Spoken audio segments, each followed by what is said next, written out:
Saludos y bienvenidos a este nuevo episodio número 2 de nuestro podcast de Prisma 360 Psicología, el podcast en el cual vemos la mente humana desde los diferentes ángulos. Juan Daniel. Bueno, antes que nada, bienvenidos una vez más. Estamos en nuestro episodio número 2. El día de hoy, como es de costumbre, le estamos saludando tanto el magíster Juan Gabriel Sánchez como yo, el psicólogo clínico Juan Daniel Ruiló. Bueno, Juan Gabriel, ¿cuál es el tema que nos trae hoy día a debatir, a conversar? Bueno, el tema, pues te traigo 4 palabras muy importantes y que me gustan bastante, sobre todo este análisis. El uno, el sacrificio, el egoísmo, el deber y la culpa. El día de hoy entonces vamos a hablar sobre esto. ¿Listo? Entonces, arrancamos.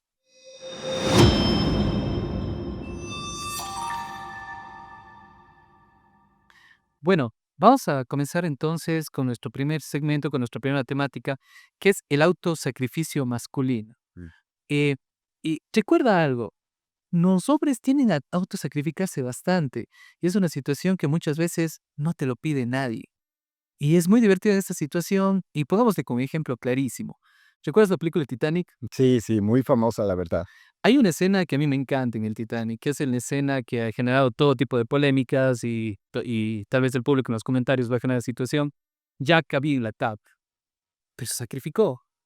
Por supuesto, es que siempre estamos acostumbrados a este tipo de héroes trágicos y eso es lo que más audiencia da, porque eso es lo que se espera de un hombre. ¿Tú qué Ujú. opinas? A nosotros se nos ha enseñado como hombres a siempre buscar esta situación del sacrificio. Nos sacrificamos por el otro, nos sacrificamos por una empresa, nos sacrificamos por la familia, que eso es bastante divertido. Ya vamos a conversar mucho de esto del sacrificio de la familia, con una de las frases que tal vez remueva sentimientos y emociones de nuestro público, porque es la frase que todos tememos que nos digan alguna vez. Ya. Pero ir adelantando un poquito, ¿qué es esa frase de cuando yo estoy frente a alguien y le digo, pero yo hice tanto por ti, yo cambié tanto por mí, yo me sacrifiqué tanto por ti, y suena con letras mayúsculas, yo no te lo Yo pedí. no te lo pedí. Y creo que a todos nos ha pasado más de una vez que nos diga, hacemos todo por esa chica, bajamos el cielo, la tierra, la luna y las estrellas, y nos diga, yo no te debo nada, yo nunca te se lo pedí, él solito se decidió hacer eso. Qué triste. Y muchas veces dicen, no, es que es el mal de la vida, pero hay que ir entendiendo un poco estas situaciones. En primer lugar, vamos a hablar otra vez de esto del super yo, el gran monstruo, tiene un montón de nombres. Siempre te pide cosas, siempre te pide que hagas algo. Y es como si fuera un agujero negro. No importa lo que hagas, siempre te va a pedir más y más y más y más y más. Y dentro de estas situaciones, se nos ha ido incrustando un montón de discursos. Lacan nos decía que el hombre no solo actúa para el otro, sino que a veces goza por su deber.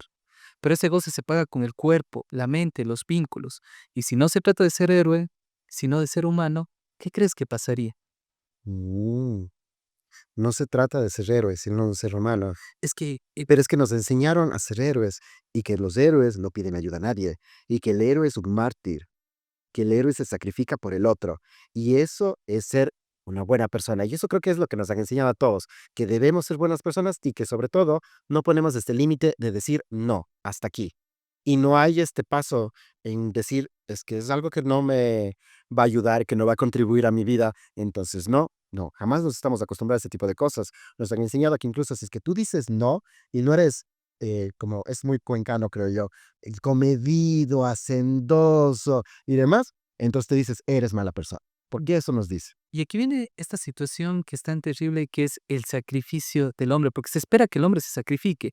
¿No? Hay una frase que es fantástica, que es mujeres y niños primero, y el hombre, bueno, más suerte en la próxima vida. Pues sí, la verdad. Ya. Dentro de esta situación, ¿qué nos puedes decir tú, Gabriel, un poco desde la cuestión de la terapia de la aceptación y el compromiso? ¿Qué es esto? ¿Qué es lo que piensa esta terapia de lo que es el sacrificarse? Pues bien, la clave no es dejarse de sacrificar, sino preguntarse, ¿esto me acerca o me aleja a una vida valiosa? Realmente creo que esa es la parte clave. ¿Es algo que también contribuye para mí? Porque si no, ¿dónde quedamos nosotros como seres humanos? Si es que solamente damos y damos y damos al otro, nos quedamos nosotros sin nuestras reservas. Yo digo, los seres humanos venimos de la mano, siempre con moneditas, es algo que a mí me ha gustado siempre decir. Tenemos como un capital, que esos son, estas moneditas vamos a entender que es como nuestra parte de nuestros valores, nuestras creencias, los discursos que nos han implementado nuestras madres, nuestros padres, nuestros cuidadores, maestros, etcétera. Todos esos nosotros llegamos con el otro. Pero cuando nosotros constantemente estamos dando, dando, dando, nos quedamos sin esas moneditas que tenemos detrás, porque nos quedamos vacíos. Ese es nuestro capital que invertimos con el otro. Entonces, hasta qué punto nosotros tenemos que darlo todo, porque yo cuando le exija al otro que me devuelva lo que yo invertí, el otro me va a decir tu frase que tú me dijiste. Es que yo jamás te lo pedí y el otro, como se va a ver en carencia, se va a quedar sin nada. Entonces, no lo sé. No lo sé, no lo Al sé. final del día, nosotros muchas veces nos sacrificamos sin que exista la necesidad. Podemos vivir en un mundo, y yo estoy muy convencido de eso, que podemos vivir en un mundo donde nadie se sacrifica por el otro, donde nadie se autosacrifica. Sobre todo esta es la palabra, el autosacrificarse. He conocido más de una vez personas que dicen, no, yo sé lo que el otro necesita, yo sé lo que el otro quiere, yo sé lo que el otro busca, y lo hace, y al final del día, cuando regresamos a esta situación, no era lo que él buscaba, no era lo que él quería, no era lo que él necesitaba en esos momentos. Porque a veces tendemos a predecir, el ser humano tiene mucho a predecir. Es la primera función del cerebro, predecir. Claro, es que es el momento que tenemos clave para decir, ay, cuidado, vayas a morir o todo, y tú estás intentando Claro, pasar, por ahí hay y no comida, pasa por ahí no nada. hay comida, Claro, pero hay peligro. a veces cuando nosotros predecimos tanto, predecimos que yo me tengo que sacrificar, pese a que el otro no necesita que yo me sacrifique, porque nos olvidamos de una situación que es muy importante. Si yo, por el otro, pierdo un brazo, pierdo una mano, es realmente lo que el otro quiere, y el otro cómo se va a sentir cuando yo pierda o cuando yo renuncie tanto por él. Mm, Pues sí, sí, sí, Juan Miguel. Realmente totalmente de acuerdo. ¿Qué piensas acerca de este silencio emocional que muchas personas tienen cuando viven constantemente en estas situaciones de autosacrificio? Porque eso es lo que les enseñaron, no solamente los hombres, sino también las mujeres. Las mujeres son, yo eso sí lo puedo decir, se autosacrifican por su familia, por el bienestar de ellos, sacar esa casa. No importa que el marido le pegue, le golpee, le trate mal y demás, ella está allí por el bien de su familia. Y es algo de los discursos que se está manejando. Allí es una forma para justificar las situaciones de violencia. Claro que no estoy intentando minimizar para nada estas situaciones, porque detrás de esto viene todo un contexto, todo un cúmulo de situaciones, o sea que es bastante complejo. Pero hablando un poco así, medio de manera general, sí, o sea, hay estas situaciones de autosacrificio. Y aquí viene esta situación, justamente con lo que me dice silencio, ¿sí? Este silencio, este sacrificio, este yo lo hago por mi familia, yo lo hago por mis hijos, yo me aguanto todo esto porque los otros son hijos. ¿Qué tanto pagan los hijos también por esta situación de no decidir ser feliz? Y esto nos lleva un poco a nuestro siguiente parte que de nuestro conversatorio. Ujú. ¿Qué tan malo es ser egoísta? Pues sí, creo que a mí me gustaría terminar con esta pregunta. ¿Esto me aleja o me acerca a una vida valiosa? ¿Qué opinan ustedes? Me gustaría ver sus comentarios para poderles responder qué opinan sobre esto. Si es que toda esta situación de sacrificarse y demás me aleja o me acerca a una vida valiosa. ¿Sí?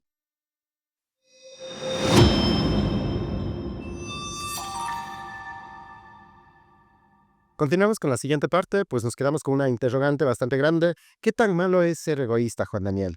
¿Es la verdad? ¿Está mal decir no y tener este sentimiento de autocuidado? Porque la gente a veces lo confunde como egoísmo. Ahora, esto es muy importante. Ujú. Yo he escuchado muchas veces, y esta es una otra relación personal, es algo que a mí me ha pasado muchas veces. Ya. A mí me han tachado de egoísta un montón de veces. Ponnos unos de tus ejemplos, porque yo he visto, tú que eres mi mejor amigo, yo he visto cómo funciona alrededor de... Cuéntanos, cuéntanos una situación. A ver, ¿cuál te puedo comentar? Es cualquiera de las cuales tú tienes que priorizar. A ver, a mí me parece fantástica una situación donde dijeron que soy un egoísta. ¿Y qué estaba pasando? Te pongo en contexto. Estábamos como sentados esperando la comida como tal. Oje. Y dentro de esta situación, ya me acerco yo, ya me dan mi orden como tal, y era un orden para mi esposa. Cojo la orden, le llevo a mi esposa y digo, comamos. Ya está, eso es todo.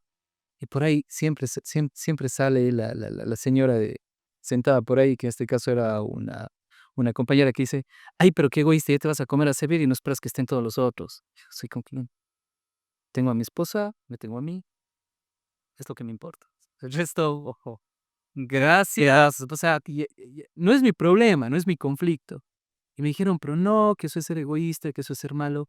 Oh, pero aquí hay que entender también que, por ejemplo, ustedes ya estaban con hambre, que, por ejemplo, tu esposa, ella ya estaba con hambre porque no había comida, entonces ella estaba pidiendo que por favor sea su momento. Entonces va por ese sentido. ¿Por qué tengo que poner en segundo lugar? Incluso hasta mi misma pareja. ¿Por qué tengo que hacerlo eso? Si es la persona con la que yo estoy compartiendo este momento, estoy compartiendo algo tan importante como el tiempo, es algo que irrepetible, algo que no va a regresar a ustedes. Nosotros, yo sé que invertimos dinero también, pero realmente lo que más invertimos es tiempo, es algo que nos regresa, es algo finito. Entonces sí, sí, sí, sí. Dentro de esta situación, a veces, a mí me gusta poner siempre esta cuestión, esta frase, que muchas veces no es que somos egoístas, no es que hay gente que es egoísta, hay gente que está cansada o se cansa de siempre estar salvando vidas, de siempre estar con justamente lo que tú me hablaste, que tiene un nombre que es el complejo de superhéroe, el complejo de héroe, Oh, lo que estabas hablando. esta situación del súper. Que básicamente es, yo puedo salvarlo, yo puedo rescatarlo, no importa si yo sufro, no importa si a mí me pegan, no importa si yo genero situaciones, yo puedo cambiar, yo puedo superar, yo puedo mejorar, yo puedo cambiar al otro dentro de esta situación. Que ya habíamos hablado un poco en pocas anterior de qué tan mala idea es cambiar a un otro Claro. dentro de esta situación, en donde al final del día, ¿para qué hago yo las cosas? Que es una pregunta que muchas veces nosotros no nos hacemos. Y en terapia es una pregunta que a mí me gusta hacer en cuestiones de pacientes. Yo he tenido pacientes que me han dicho que están teniendo problemas con la familia. Y yo les pregunto, bueno, ¿y qué pasó? ¿Por qué tienes problemas con la familia?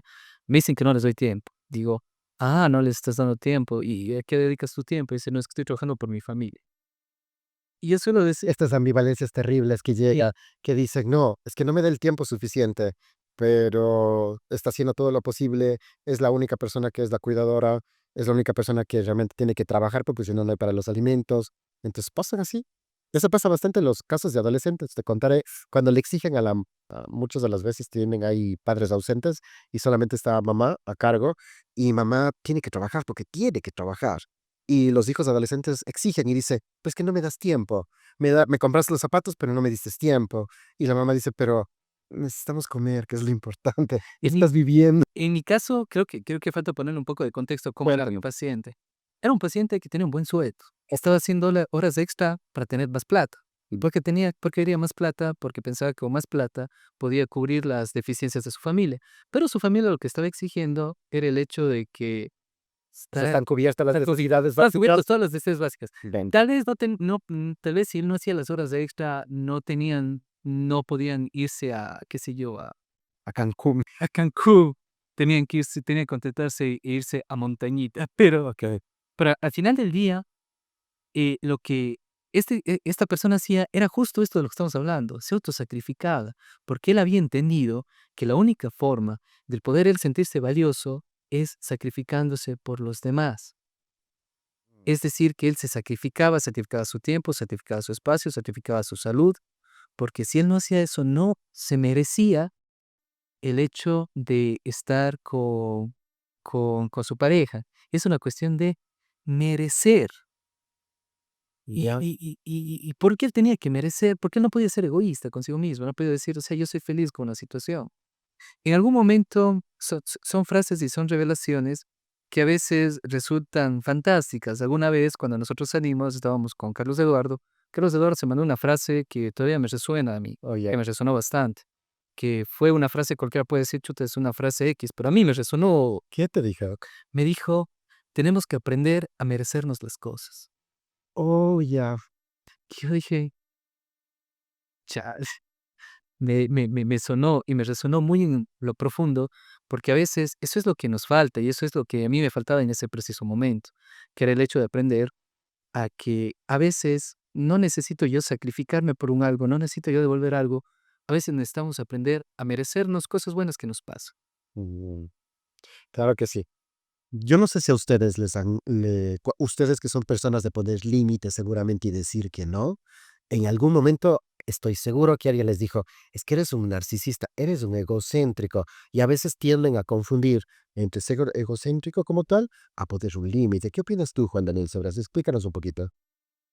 A ver, el poner límites es algo que siempre tenemos que hacer. Yo siempre empujo, sobre todo en adolescentes, porque los adolescentes tienen esa situación de no poner límites. Yo los llamo términos y condiciones, Perfecto, ¿cómo debe ser? como debe ser, Ujú. en donde mi condición es tal cosa, mi término es que si tú me fallas en tal cosa, yo ya no voy a hacer esa situación. Y a veces esto se confunde mucho con el egoísmo, con el que no, es que tú tienes que tolerarme tal y como soy. No, No.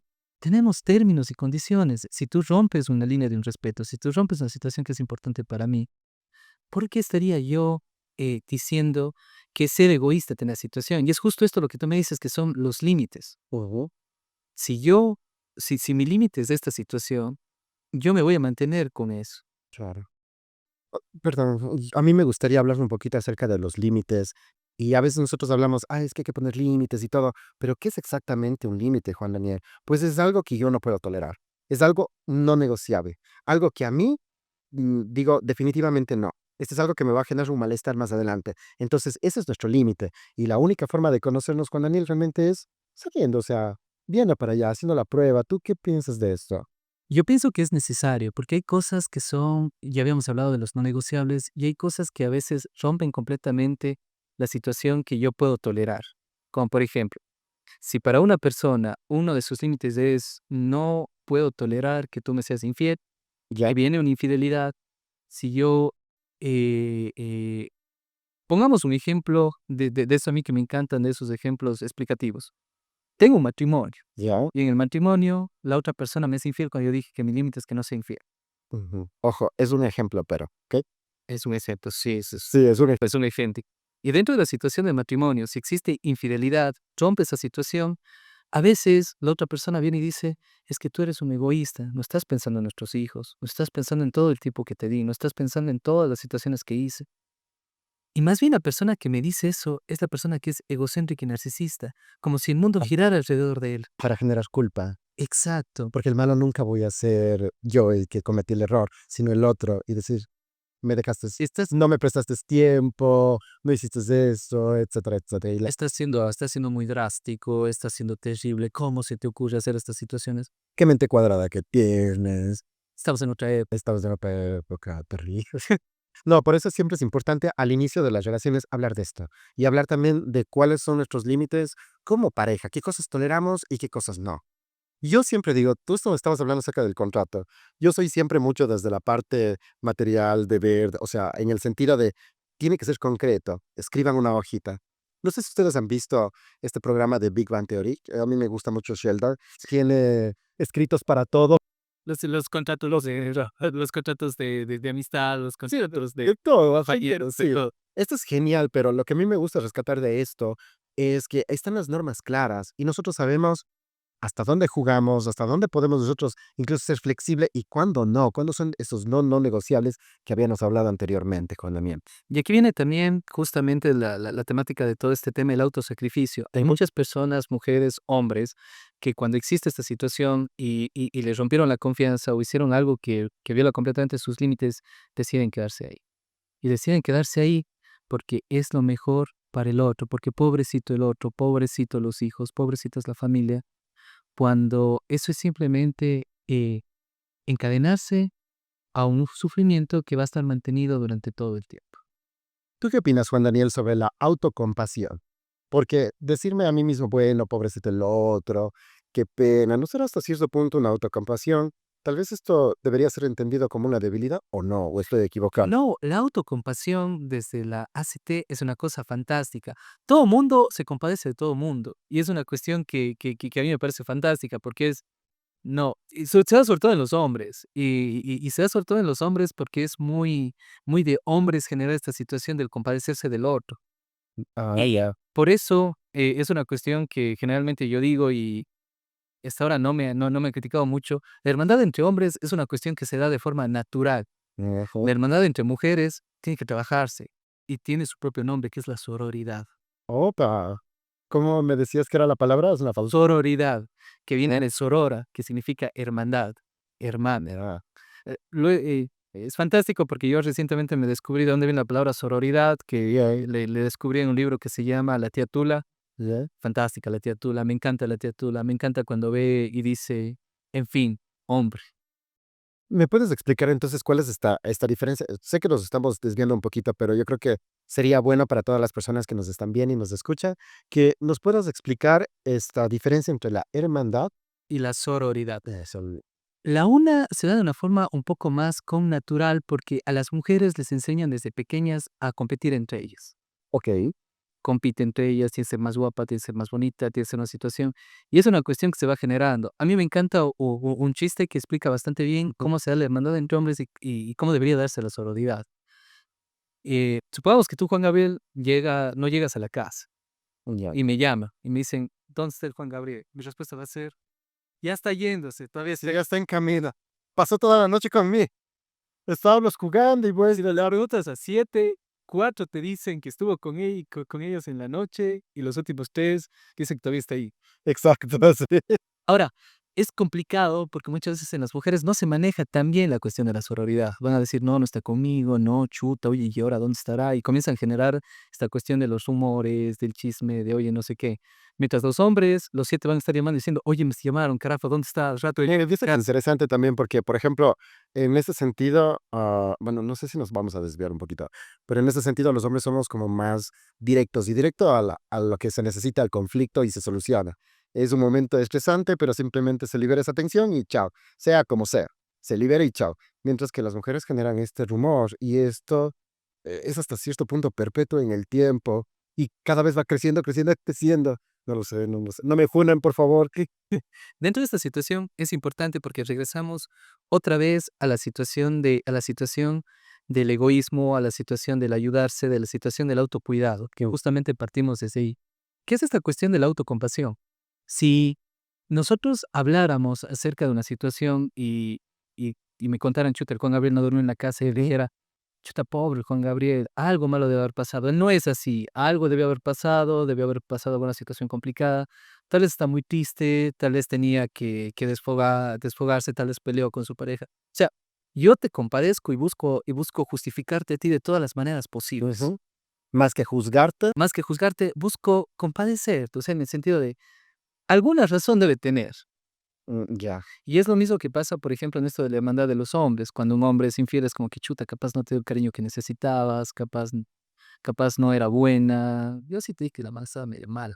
Que son situaciones Frótate tierra en la herida y vamos a tomar que las. vas a poner así, sí, que es básicamente esta situación de buscar compadecer en el otro. Esto de la autocompasión es hacer este ejercicio para uno mismo, porque Ujú. nosotros siempre cubrimos al otro, siempre decimos el otro necesita y tiene sus razones. Pero en esto de la autocompasión es eso mismo que hago yo con el otro, hacer conmigo mismo. De acuerdo. Yo tuve mis razones para ejecutar esa situación, yo tuve mis experiencias para hacer eso. Tal vez en ese momento vital era la respuesta adecuada como tal que yo necesitaba. Y esto va para nuestros espectadores. Nosotros nos autocompadecemos, buscamos tener esta situación con nosotros mismos. Y ahí donde viene la gran pregunta. O sea, nosotros nos damos un tiempo para decir que las acciones que tomamos, más que egoístas, fueron realizadas porque eran necesarias para mí. Claro que sí. Aquí nos lleva nuestra última frase de esta parte del segmento, la cual dice, no eres tus pensamientos, no eres tu culpa, puedes cuidarte sin traicionar a nadie.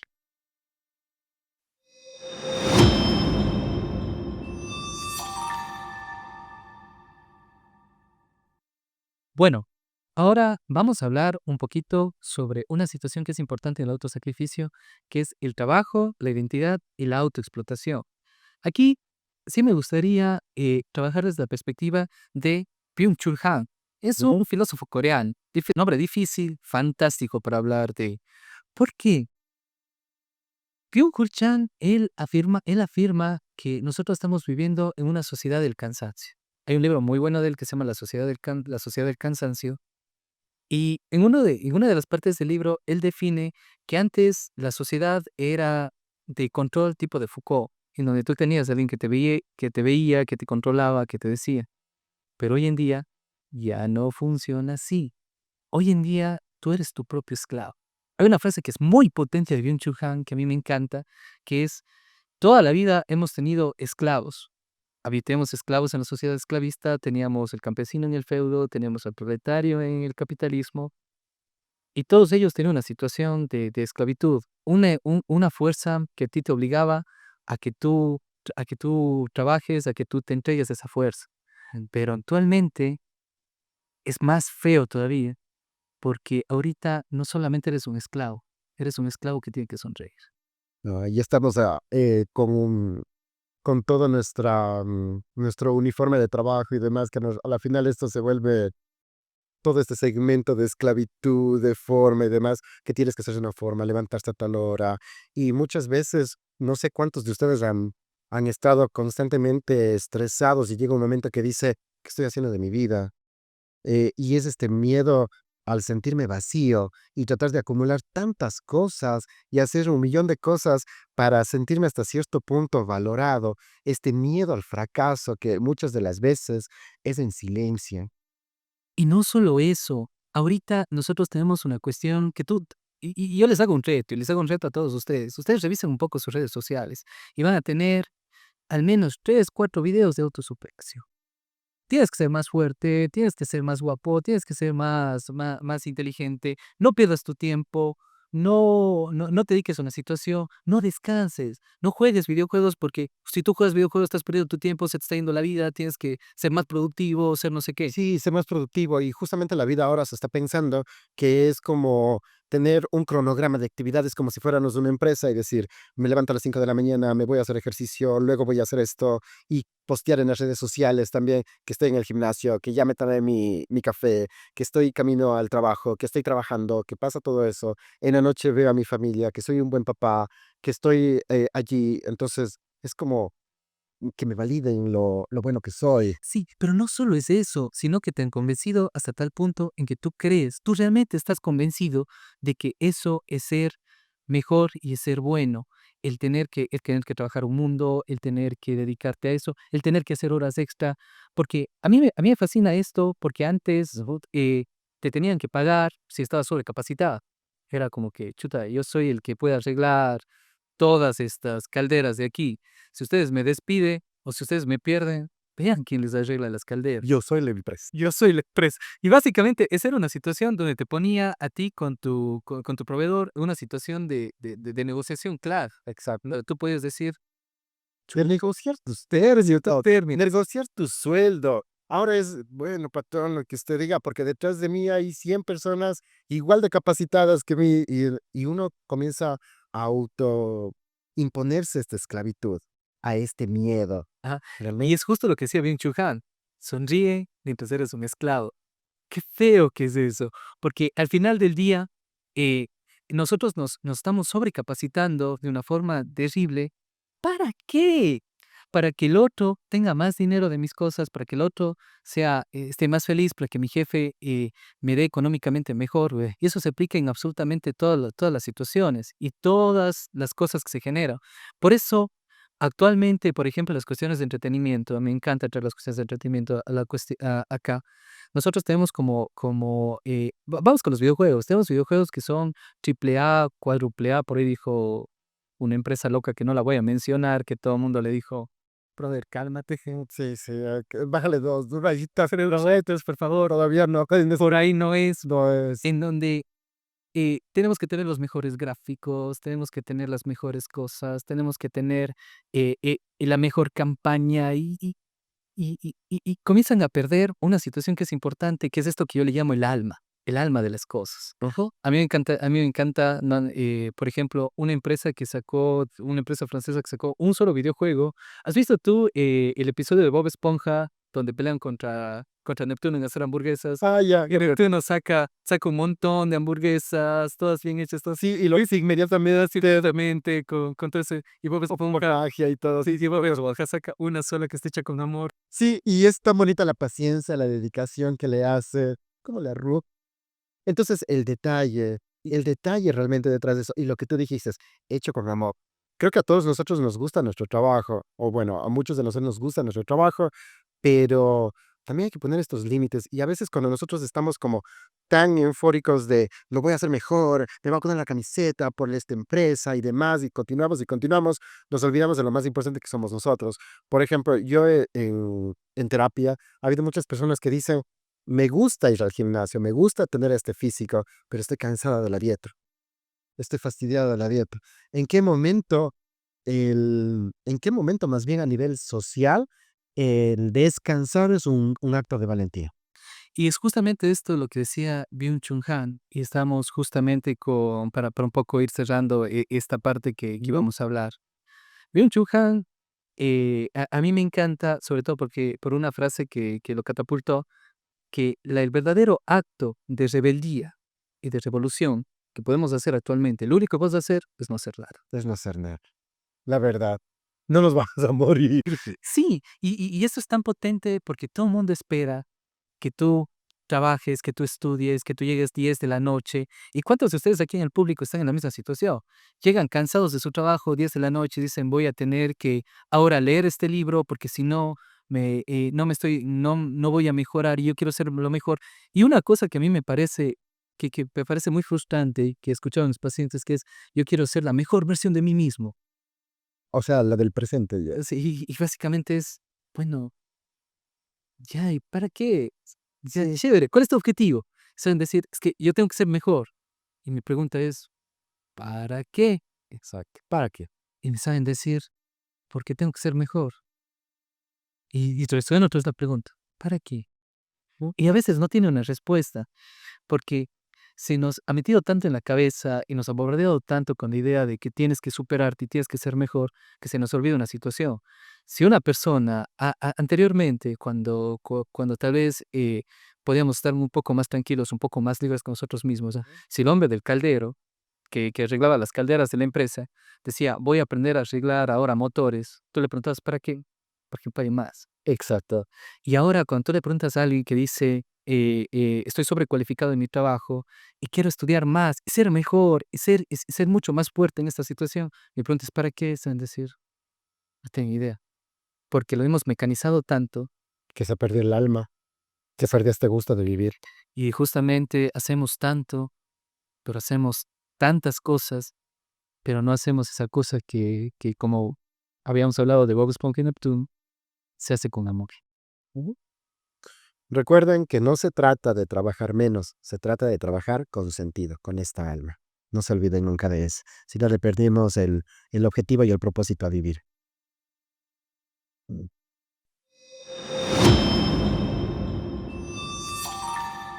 Bueno, para continuar, ahora vamos a hablar un poquito acerca del Cordero que quita el pecado del mundo. Ahora, dentro de esta situación, esta es una frase increíblemente religiosa. La religión ha servido muchas veces para poder establecer como culpas, como cuestiones morales, más allá de cuestiones éticas, cuestiones morales. Tú tienes que ser así, tú tienes que ver esa situación.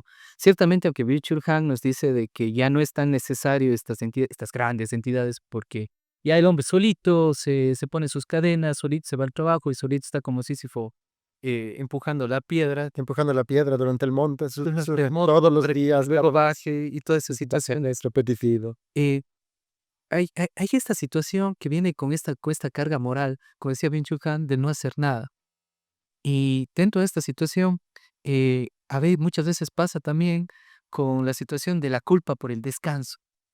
O sea, te genera culpa el descansar, te genera culpa un derecho que se murió un montón de personas antes que tú, para que tú tengas. Y justamente tú me habías contado un poco, sí, esto, Juan Gabriel. Sí, pero antes de llegar a ese punto que había hablado contigo, quiero decirte lo siguiente. También tiene que ver mucho con miedos. También realmente tiene que ver con miedos. Miedos a que como hay tantas personas que están sobrecapacitadas, pensamos que nos va a quitar nuestro puesto de trabajo. Por ejemplo, yo estoy de vacaciones, pero el que te dice, pero no será malito, si es que necesitamos algo importante, me contesta. Sí, yo, ¿por qué tengo Yo, ¿por qué se que hacer? Bloqueado. Pero qué difícil es hacerlo. Y es justamente esto, porque nosotros no queremos ser menos que el resto y tampoco no queremos parecer menos eh, competentes frente a. Por eso el trabajo, yo creo que más bien es la situación que quita el pecado del mundo. Intentamos justificar esta situación a través de qué? Trabajar más duro. hacerlo mejor, ponerme la camiseta. Incluso yo hablaba contigo esta situación de, y eso nos ha pasado a todos cuando comenzamos a trabajar. ¿Te acuerdas cuando tú y yo, 10 horas, 12 horas, todo el mundo se iba, ya cerramos la puerta, tranquilos? No, y qué difícil, hasta que uno comienza realmente a enfermarse, comienza a tener problemas en casa. O sea, yo entiendo que uno tiene que ser bueno en lo que hace uno, pero si es poniendo como límites y tener prioridades en la vida. Si es que mi prioridad es mi familia y yo trabajo para mi familia, entonces dale. Si es que mi prioridad es ser el mejor psicólogo del mundo, pues sé el mejor psicólogo del mundo y listo, dale. Pero tener como bien claro cuáles son mis prioridades, entendiendo que el ser humano tiene muchos ejes, muchas aristas realmente, y ver qué es lo más importante para mí. Tú tienes familia, entonces, y tu objetivo de vida fue familia. Entonces, yo trabajo por mi familia. Entonces, ¿cómo el trabajo me va a quitar esas horas para mi familia?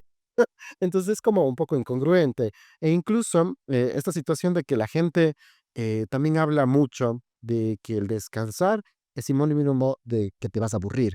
Eh, Tú trabajas toda la vida, a los 60 años si tienes la suerte de jubilarte, te jubilas y todo el mundo te pregunta: "¿Y qué va a hacer?". "Se va a aburrir". Es que todo el día pasaba acá con nosotros y te hace sentir como mal así. Entonces, ¿y ahora? Entonces, ¿significa que tengo que hacer, meterme en un curso, meterme en algo? No, tómate tu tiempo, ve a tu ritmo. Yo creo que es la única posibilidad, hasta cierto punto, de que ya eres libre y hacer tu vida como tú quieres. Si es que hoy tengo ganas de hacer pilates, pues me voy a hacer pilates. Si hoy quiero irme a Galápagos, me compro un pasaje y me voy a conocer Ya. Galápagos. Y a veces es tan contradictorio porque eso me recuerda alguna vez un cuento que le había leído, creo que le leí entre cuentos para Demián, o sea, buen libro para aprender a cómo utilizar la metáfora en terapia, que decía que alguna vez un gringo llegó a un pueblo así latino y encontró un pescador que estaba acostado tomando la siesta y tomándose su vinito así, todo feliz de la vida, ya.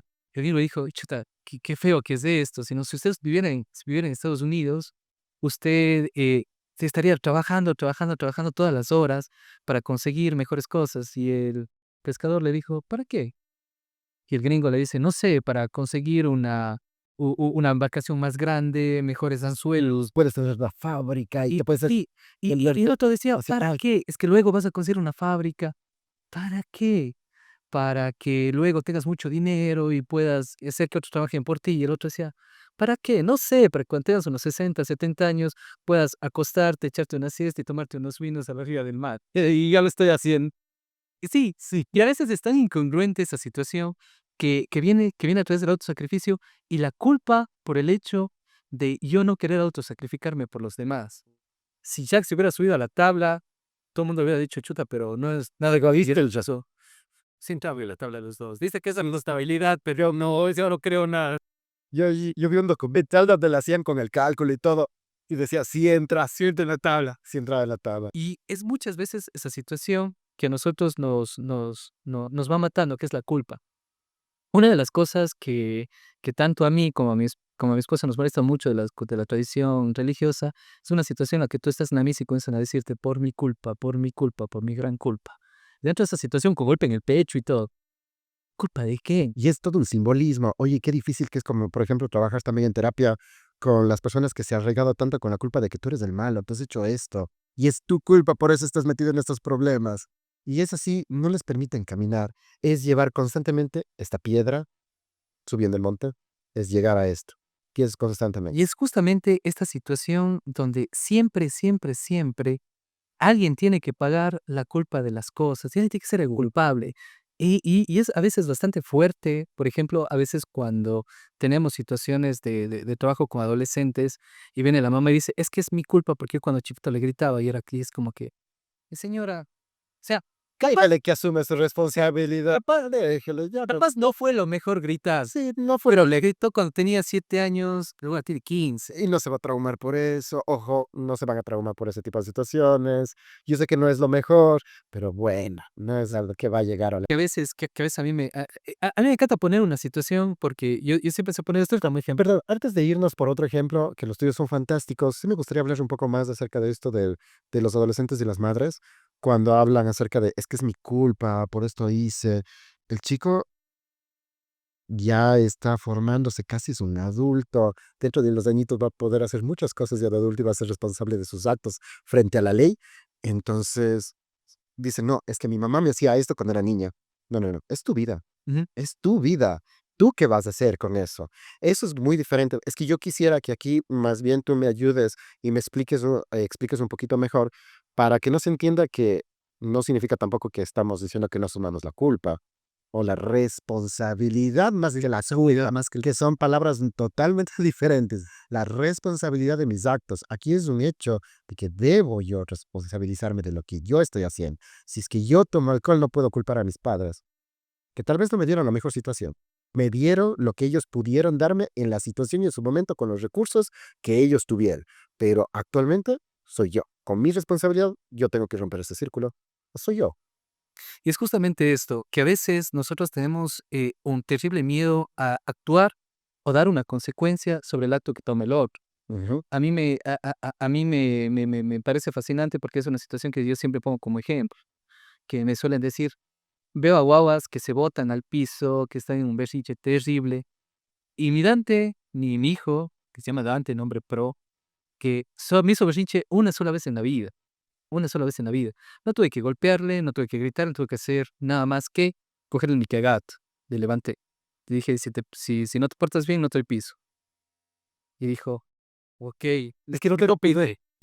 Sí, fue básicamente, Ah, y no nada. tengo poder. Es que le quitas todo. Sí, tenía el piso para pelear. Ya me quitaste todo. Bueno, bueno, ya. Ya. Y dentro de esta situación, es a veces que él tuvo una consecuencia. La consecuencia fue que se le quitó el piso. Nunca más me hizo berrinche. Es un niño bastante bien portado porque él sabe que tiene límites y tiene consecuencias. Sabe que si juega muy fuerte con sus muñecos y se rompe un muñeco, no se va a comprar otro. Se va a Puro poner. condicionamiento operante. Tenías que cuidar. Es más bien una consecuencia básica de las acciones que nosotros No, por tenemos. supuesto. No, por eso es que a lo que yo voy es que muchas de las veces encuentra como un poco deformado, creo yo, el discurso de decir, no, es que a mi hijo no le va a castigar porque le trauma, pobrecito. Tengo que hablarle y decirle a mi hijo de 3 años, mi amor, tienes que portarte bien. No, tiene 3 años. A ver, trabajemos con esa vieja escuela que no es mala y que se llama condicionamiento operante. Verás, si tú, y a veces ni siquiera es tanto el condicionamiento de hablar con situaciones, simplemente es darle una consecuencia al acto. Claro, Ok, está, si tú botaste la comida, tienes que limpiar. tienes que limpiarla si lo sientes. Sí. Lo siento, sí. ¿Se va a traumar alguien por eso? No. No, Va a entender que si yo cometo una acción o tengo un acto, tengo que tener una consecuencia. Ya ves. sí, perdón. Y ahí es cuando yo le quito la culpa y le doy la responsabilidad de sus actos. Y es justamente eso, que a veces nosotros actuamos en autosacrificio porque vivimos estando culpables, Mm. culpables de las situaciones, culpables de no pasar tiempo. A veces yo cuando no tengo muchas actividades y siento y entro en culpa porque no estoy pasando mucho tiempo con mi familia, sigo comida rápida. Y ya me ha dicho mi esposa, tú me nos traes esto porque te sientes culpable por no estar con nosotros. Igual presta. Igual acepto el sacrificio, la ofrenda, igual acepto la ofrenda. Dentro de estas situaciones, a veces, pero a veces nosotros sentimos que somos tan faltos de amor, que no podemos estar con tanto cariño, que pensamos que nos tenemos que autosacrificar, nos sentimos con una autoestima tan baja, tan por los pisos, que tengo que esforzarme mucho más de lo que se esfuerzan las personas en el trabajo, porque solo así voy a ser merecedor del trabajo que tengo. Tengo que autosacrificarme y por más que mi pareja no me pida nada, que está con esa frase de estás bien como estás, hago muchas cosas terribles por ella, sacrificándome yo mismo, dejando de comer yo, dejando de cuidarme yo mismo, por el otro, porque a veces siento que no me merezco ser amada. Aquí yo tengo una frase muy bonita sobre eso que dice, hay que vivir desde el valor, no desde la deuda. Elegir desde el amor y no desde el miedo. Nosotros al final del día tenemos que encontrar y tenemos que buscar que podemos, y realmente podemos merecernos las cosas, merecernos aquellas situaciones que a veces nos pasan, porque a veces no es necesario el autosacrificar, no es necesario el yo pensar que el otro necesita que yo me muera por la otra persona, porque a veces le estoy quitando lo que es más importante para el otro, tal vez yo mismo. Y es importante en tener una situación y vamos ya un poco cerrando sobre esa situación, hablamos de muchas cosas, del autosacrificio, de las culpas, de Sí, sí, de que este pidió ser el héroe. de dónde termina el amor y dónde empieza la obligación también es algo que realmente hemos hablado un poquito sobre en este podcast, la verdad. Mm. Y sobre esta situación, A mí se me gustaría dejar realmente una pregunta a todos ustedes. ¿Qué pasaría si es que ustedes dejaran de salvar el mundo? ¿Qué pasaría? ¿Se va a acabar? ¿Se van a morir? ¿O realmente quién está sufriendo estos actos? Bueno, muchísimas gracias de haber participado de este podcast número 2 y espero que les guste muchísimo. No olviden suscribirnos y dejarnos sus preguntas. Con todo gusto las responderemos. Hasta la próxima.